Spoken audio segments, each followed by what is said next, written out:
Assalamualaikum warahmatullahi wabarakatuh. Perkenalkan, nama saya Satria Raisanor, NPM 19640229 dari Fakultas Teknik Prodi Teknik Sipil. Saya dari Universitas Islam Kalimantan, Muhammad Arsyad Al-Banjari, Banjarmasin. Untuk perkenalan diri kayaknya kita sebentar aja ya, karena kita punya batas waktu video ini sekitar 5 menit saja, singkat sekali. Jadi sebelum mulai topik video presentasi kita, judul yang akan saya bahas itu adalah Perundang-undangan K3. Oke, mari langsung kita bahas. Let's go.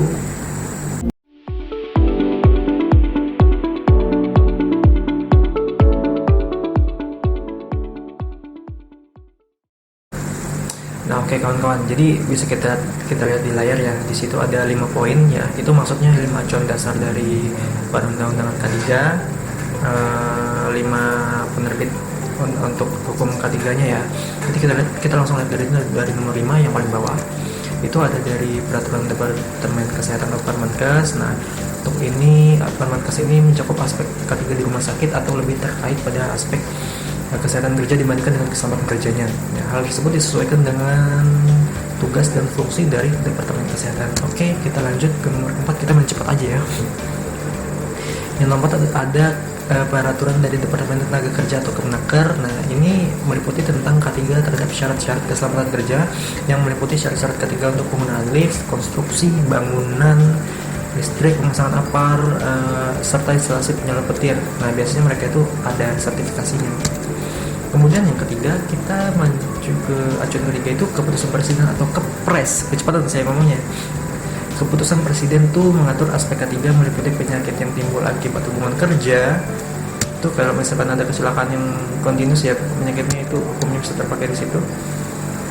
Kemudian yang kedua ada peraturan pemerintah. Nah, peraturan pemerintah atau PP, yakni yang mengatur mengenai K3 yang meliputi izin pemakaian zat radioaktif atau radiasi lainnya, keselamatan kerja terhadap dan penggunaan zat radioaktif.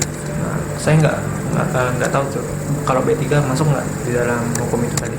Kemudian yang pertama itu saya letakkan di atas ya, itu berarti undang-undang hukum yang tertinggi. Hukum yang tertinggi itu adalah undang-undang atau UU. Jadi yang mengatur mengenai K3 yang meliputi tempat kerja, hak dan kewajiban pekerja serta kewajiban pimpinan tempat kerja itu ini undang-undang nomor 1 tahun 1970 tentang keselamatan kerja. Di sebelah kanan tuh bisa kita lihat ada pointsnya. Kita masuk ke points itu ada undang-undang nomor 1 tahun 1970. Jadi kawan-kawan, kalau untuk praktisi K3 mereka itu harus memegang undang-undang nomor 1 tahun 1970 ini, karena ini tuh acuan dasar mereka dalam pengambilan hukum keselamatan kerja. Di situ tuh kita lihat ya ada 1 2 3 4 5 poin. Saya jabarkan di situ. Tapi sebenarnya itu ada 35 poin dari nomor 1 undang-undang nomor 1 tahun 1970 ini. Tapi cuma saya buat 5 karena itu akan memakan waktu yang terlalu lama, karena videonya juga singkat. Jadi kawan-kawan bisa lihat sendiri, bisa baca sendiri ya. Yang saya akan baca 1 poin saja di nomor 2, mencegah serta mengendalikan timbul atau menyebarnya bahaya yang disebabkan oleh suhu, debu, kelembapan, kotoran, uap, asap, gas, cuaca, hembusan angin, radiasi, sinar, getaran, dan suara. Nah, jadi kawan-kawan, Undang-Undang nomor 1 tahun 1970 ini adalah undang-undang acuan dasar para praktisi K3. Jadi kalau mereka menggunakan bekerja baik di luar atau dalam ruangan yang sudah menggunakan aspek-aspek K3, mereka tentu harus memegang Undang-Undang nomor 1 tahun 1970 ini. Mungkin itu saja ya yang bisa saya sampaikan, karena presentasi video ini terlalu singkat, cepat sekali, sangat terbatas ini waktunya. Jadi mungkin akan saya tutup sampai di sini saja. Jadi intinya undang-undang yang tertinggi itu adalah Undang-Undang nomor 1 tahun 1970 yang masih dipakai sampai sekarang oleh praktisi K3.